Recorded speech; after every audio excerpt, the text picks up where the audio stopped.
কি কপাল আমার, জলের মধ্যে কত মাছ খেলা করছে, কিন্তু আমি আমার ঠোঁট দিয়ে একটা মাছও ধরতে পারছি না।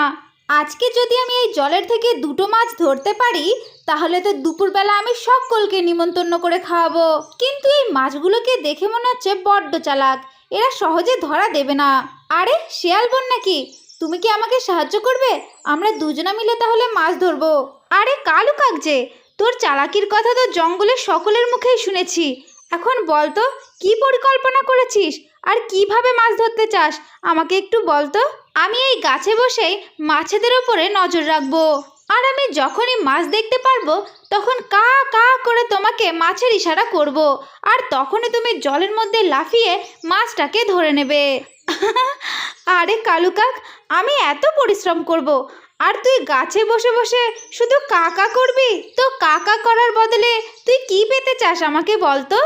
যে মাছটা তুমি ধরবে সেই মাছের থেকে অর্ধেকটা আমার। এইভাবে মাছ ধরার পরিকল্পনা তো আমি তোমাকেই দিচ্ছি, আর তোমার জন্যই তো আমি এত মেহনত করছি। আরে কালু কাক, আমার তো তোমার কথা শুনে বড্ড হাসি পাচ্ছে। হ্যাঁ, যদিও ঠিকই বলেছ, কাকা করতেও তো একটু পরিশ্রম হয়। আচ্ছা ঠিক আছে কালু কাক, আমি মাছ ধরতে রাজি। আরে এই শিয়ালটা দেখছি বড্ড বোকা, শিয়ালটা যখন মাছ ধরবে তখন আমি তাড়াতাড়ি করে নিচে চলে যাব, আর গিয়ে মাছটা নিয়ে পালিয়ে আমি এই গাছের উপরে চলে আসব। কালু কাক যখন এই সমস্ত কথা বলছিল তখনই কালু কাক মাছ দেখতে পায়। কা কা, বাদিকে বাদিকে বড় একটা মাছ। শিয়াল জলের মধ্যে লাফিয়ে পড়ে আর জলের মধ্যে মাছের পিছু করতে থাকে। শেষমেশ শিয়াল একটা মাছ ধরে ফেলে। অনেক কষ্ট করে এই প্রথম মাছটা আমি ধরে ফেললাম। তখনই কালু কাক নিচে চলে আসে আর শিয়ালের কাছ থেকে মাছটা নিয়ে সে গাছের ওপরে গিয়ে বসে পড়ে। আরে শিয়াল বোন, আমি বলেছিলাম না অর্ধেক মাছটা আমার, কিন্তু এইখানে একটু অর্ধেকের বেশি আছে, কিছু মনে করো না। স্বার্থপর কালু কাক, তোকে আমি এক্ষুনি মজা দেখাবো। আরে আরে শিয়াল বোন, তুমি এত রাগ করছো কেন? এটা তো তোমার ধরা প্রথম মাছ, তাই এটা আমিই খাই। পরের বার যে মাছটা পাবে সেটা তুমি খেও। এরপরে শিয়াল মাছ ধরতে সেই জলের মধ্যে নামে, কিন্তু কোনো মাছ না ধরেই উপরে উঠে আসে আর একটা পাথর রেখে দেয়।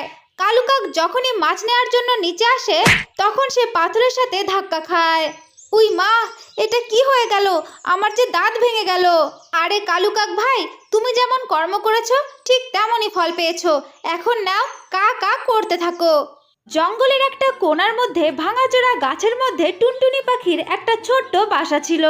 আজকে টুনি পাখি খুশিতে খুব কান্নাকাটি করছে, কারণ আজকে টুনি পাখির ডিমের মধ্যে থেকে একটা ছোট্ট বাচ্চা বাইরে বেরিয়ে এসেছে। রানীমা, আমার ছোট্ট রানীমা, তুমি আমার জীবনের সব থেকে বড় খুশি। আমি কখনো তোমার কাছে কোনো কষ্ট পৌঁছাতে দেব না, আমি সব সময় তোমাকে সুখে রাখার চেষ্টা করব। পরের দিন টুনি পাখি খাবার খোঁজার জন্য একটা নদীর কাছে চলে যায়। হঠাৎ করে তখনই টুনি পাখি জলের মধ্যে একটা অদ্ভুত জিনিস দেখতে পায়। আরে এটা কি? এটা তো দেখে মনে হচ্ছে একটা জাদুই প্রদীপ। এই কথা বলে টুনি পাখি সেই প্রদীপটাকে উঠিয়ে ঘষতে শুরু করে।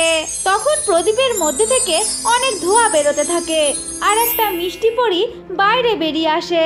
টুনটুনি, তুমি আমাকে সহায়তা করেছো এই প্রদীপের মধ্যে থেকে বাইরে বেরিয়ে আসার জন্য। এখন আমি তোমার জন্য আর তোমার বাচ্চার জন্য একটা জাদুই ঘর উপহার দিতে চাই। ঠিক তখনই সাথে সাথে ওই নদীর পাশে একটা সোনার ঘর তৈরি হয়ে যায়। আরে এই ঘরটাকে দেখে তো আমার চোখটা জুড়িয়ে যাচ্ছে, আমার তো বিশ্বাসই হচ্ছে না যে এই ঘরটা আজকের থেকে আমার। এখন তো আমি আমার বাচ্চাটাকে ঠান্ডার থেকে আর বর্ষা বৃষ্টির থেকে অনেক সুরক্ষিতভাবে রাখতে পারবো। আরে টুনটুনি, এই ঘরটা শুধু ইট আর কাঠের তৈরি নয়, এই ঘরটা যে অনেকের আশীর্বাদ আর সুরক্ষা আর অনেক জাদু দিয়ে তৈরি। এই ঘরটা তোমাকে আর তোমার বাচ্চাকে সমস্ত বিপদ থেকে উদ্ধার করতে পারবে। আরে মিষ্টি পরি, আমি তো কখনো স্বপ্নেও ভাবিনি যে আমার জন্য এত সুখের দিন অপেক্ষা করছে। কিন্তু মনে রেখো, ওই জাদুই প্রদীপটা কিন্তু ভীষণ অমূল্য, তাই জাদুই প্রদীপটা তুমি অনেক সাবধানে রেখো। যদি কোনো লোভী মানুষের হাতে যায় তাহলে কিন্তু এই জাদুই ঘরটা তোমার কাছে আর থাকবে না। আর একটা কথা টুনি, তুমি তোমার মনে কখনো লোভ লালসা এনো না, তুমি সব সময় সৎভাবে থেকো, তাহলে এই ঘরটা তোমার সঙ্গে সব সময় থাকবে। আর তা না হলে কিন্তু এই নদীর স্রোতের সঙ্গে এই ঘরটা ভেসে চলে যাবে। আমি তোমাকে কথা দিচ্ছি, আমি সব সময় ওই জাদুই প্রদীপটাকে সুরক্ষিতভাবে রাখার চেষ্টা করব। এরপরে পরি একটু মুচকি হাসে আর সেইখান থেকে চলে যায়। তখনই একটা গাছের ডালের উপরে বসে একটা কালু কাক আর তার বউ সুন্দরী কাক সব কিছু দেখছিল।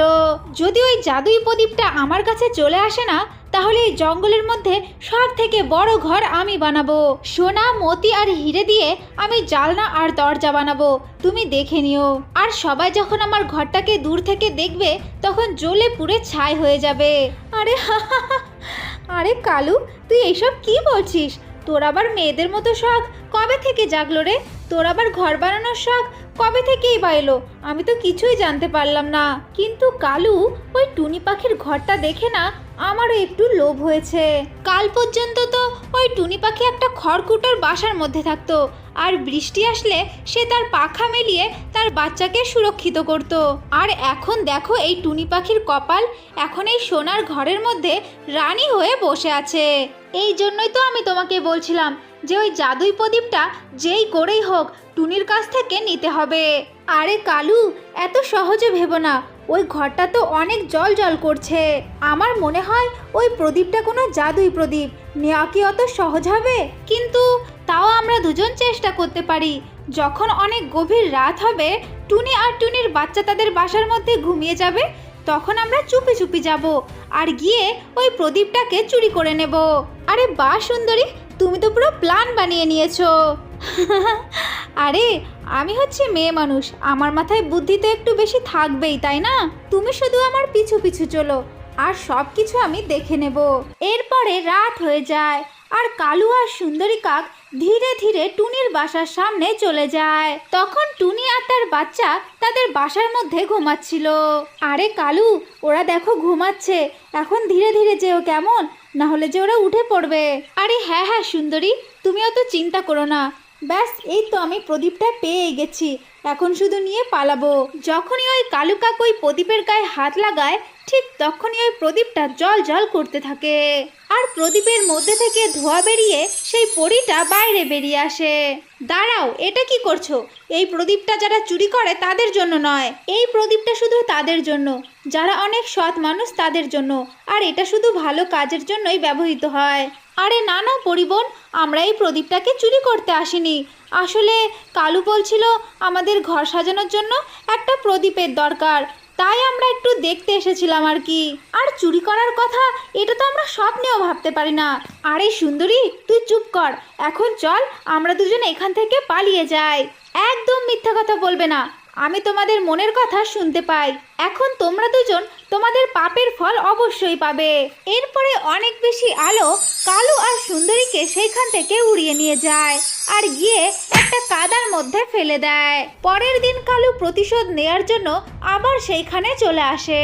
তখন টুনি পাখি তার বাচ্চাকে খাবার খাওয়াচ্ছিল আর এইসব কিছু কালু কাক লোভী দৃষ্টিতে দেখছিল। কালকে তো আমি প্রদীপটা নিতে পারলাম না, কোনো ব্যাপার না, কিন্তু আজকে যদি আমি টুনি পাখির বাচ্চাটাকে চুরি করতে পারি, তাহলে তো ওই টুনি পাখি নিজেই আমার কাছে আসবে আর ওই প্রদীপটাকে দিয়ে তার বাচ্চাকে অবশ্যই ছাড়িয়ে নিয়ে যাবে। কালু কাক যখন এইসব কথা বলছিল, ঠিক তখনই সেইখানে সুন্দরী আসে। আরে কালু, তুমি এই গাছের ডালে বসে কি সব কুবুদ্ধি বের করছো শুনি? আমি তোমাকে বলছি কালু, ওই ছোট বাচ্চাটাকে ধরা অত সোজা হবে না। টুনি পাখি খুব সহজেই ওর বাচ্চাকে একা ছাড়বে না, তাই তুমি বৃথা চেষ্টা করা বন্ধ করো। আরে সুন্দরী, তুই আজকে শুধু দেখতে থাক আমি কি করি। আজকে তো আমি ওই বাচ্চাটাকে উঠিয়েই ছাড়বো। এই কথা বলে কালু কাক নিচে চলে যায় আর দেখতেই দেখতে টুনি পাখির বাচ্চাটাকে উঠিয়ে নেয়। মা মা, আমাকে বাঁচাও মা। আরে কালু, আমার বাচ্চাটাকে ছেড়ে দে, আমার কাছ থেকে তুই যা নিতে চাস নিয়ে চলে যা, আমার বাচ্চাটাকে ছেড়ে দে। আরে এই টুনি, তুই এত ছোট ছোট বিষয় এত কান্নাকাটি কেন করিস বলতো? কালু তো তোর বাচ্চাটাকে নিয়ে যাচ্ছে শুধুমাত্র খেলা করার জন্যে, এখন আমিও যাই তোর বাচ্চার সঙ্গে খেলতে। ঠিক তখনই ওই জাদুই ঘরের দেওয়ালগুলো খুব আলোকিত হতে থাকে আর তার মধ্যে থেকে একটা জাল বেরিয়ে কালু কাককে নিচে ধরে নিয়ে আসে।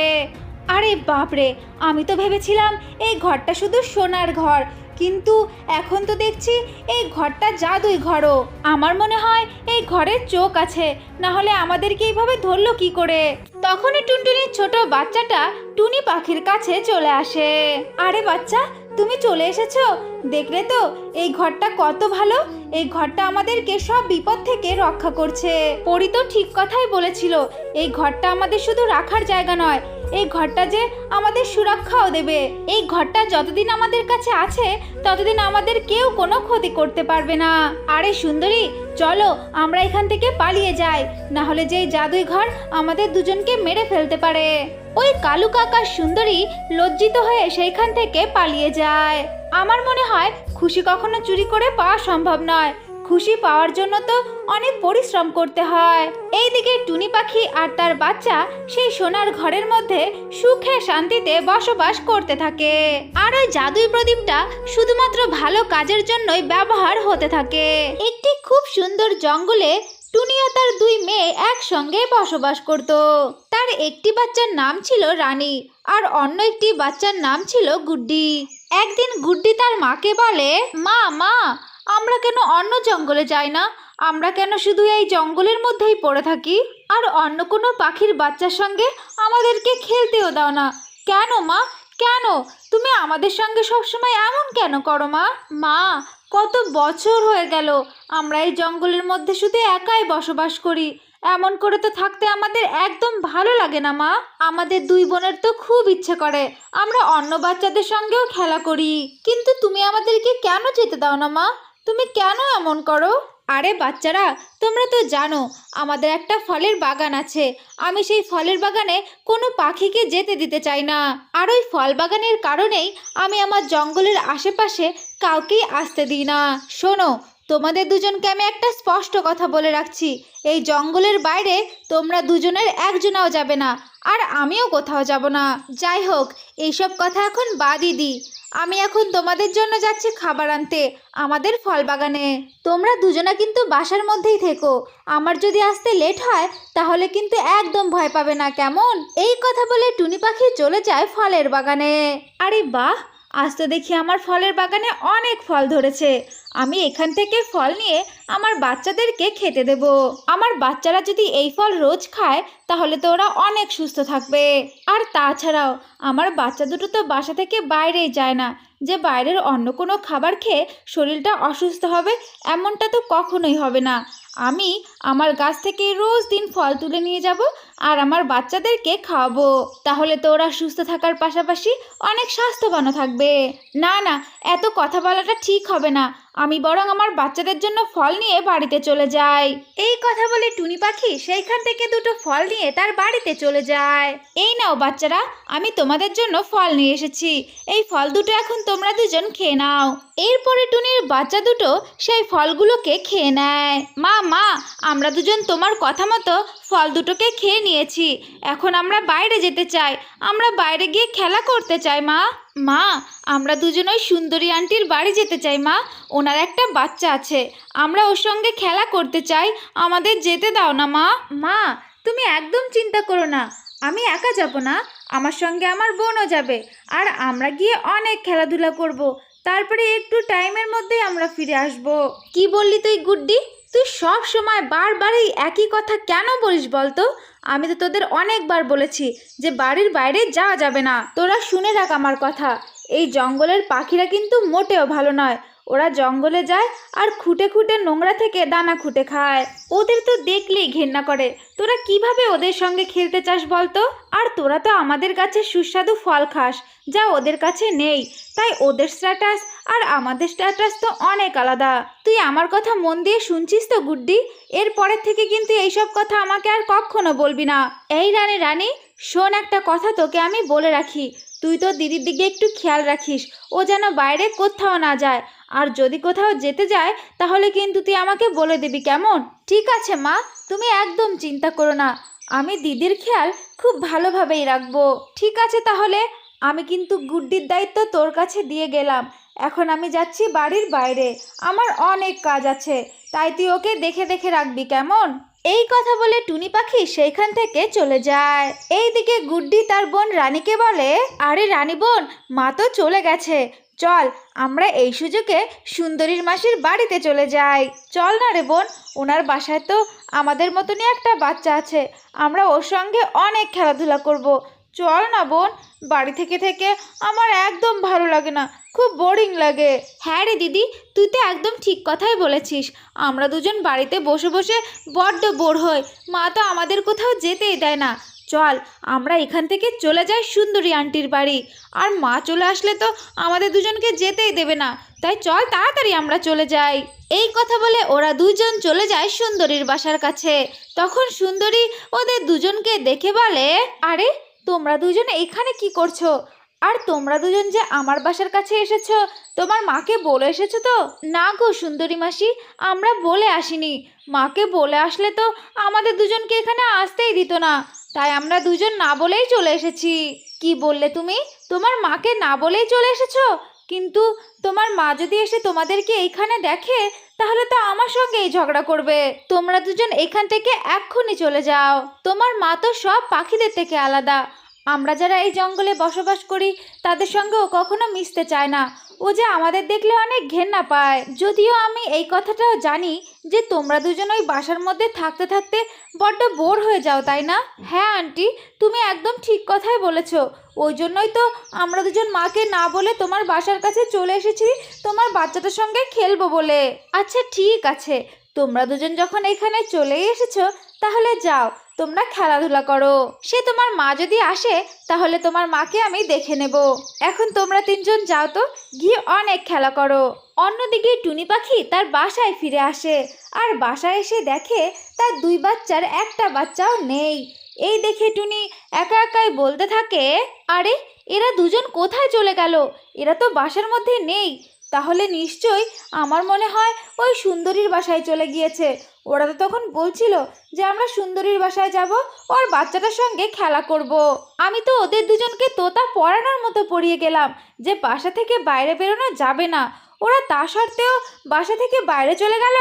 আমার মনে হয় ওই সুন্দরীই আমার বাসায় এসেছিল, আর আমার মেয়ে দুটোকে ভুলিয়ে ভালিয়ে তার বাসায় নিয়ে গেছে খেলা করানোর জন্য।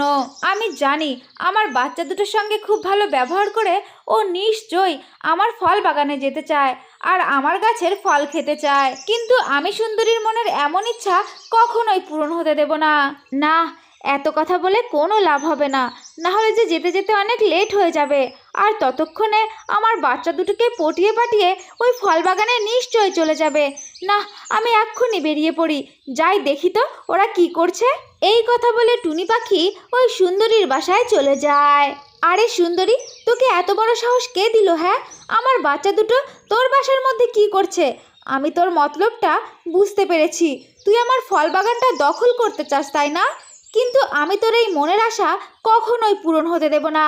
সুন্দরী রে, তুই এত চালাক, তুই আমার বাচ্চা দুটোকে তোর বাসায় নিয়ে এসেছিস আর ভুলিয়ে ভালিয়ে ওদের ব্রেন ওয়াশ করাচ্ছিস, যাতে আমার বাচ্চা দুটো আমার কোনো কথাই না শোনে, তাই না? আরে টুনি বোন, তুমি আমাকে এত কথা কেন শোনাচ্ছ বলো তো? আমি তোমার বাচ্চা দুটোকে এখানে আসতে বলিনি, ওরা নিজে থেকেই আমার বাসায় এসেছে। আর তুমি একটু ওদের দুজনের মুখের দিকে তাকিয়ে দেখো তো, ওরা আমার বাসায় এসে আমার বাচ্চাটার সঙ্গে খেলাধুলা করে কত খুশি। তুমি ওদের দুজনের মুখের দিকে তাকাও, ওরা যে আমার বাচ্চাটার সঙ্গে খেলে কত খুশি, সেটা কি তোমার চোখে কখনোই বাঁধে না? তুমি কি চাও বলো তো? ওদের সব সময় তুমি তোমার বাসার মধ্যেই সীমাবদ্ধ রাখতে চাও, কেন এমনটা করো? ওদের কি তুমি কখনো দুনিয়া দেখাতে চাও না?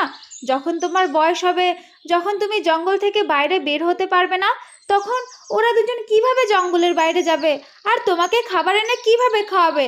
তখন তুমি খুব আফসোস করবে, আর তোমার ফল বাগান সব সময় তোমার সঙ্গে থাকবে না, কারণ গাছরাও এক সময় মারা যাবে।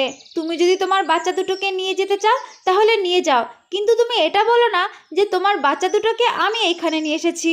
ওরা দুজন নিজে থেকেই আমার বাসার কাছে এসেছে, তাই আমিও আমার বাচ্চাটার সঙ্গে ওদেরকে একটু খেলতে দিয়েছিলাম। এখন তুমি যদি নিয়ে যেতে চাও তাহলে নিয়ে যাও।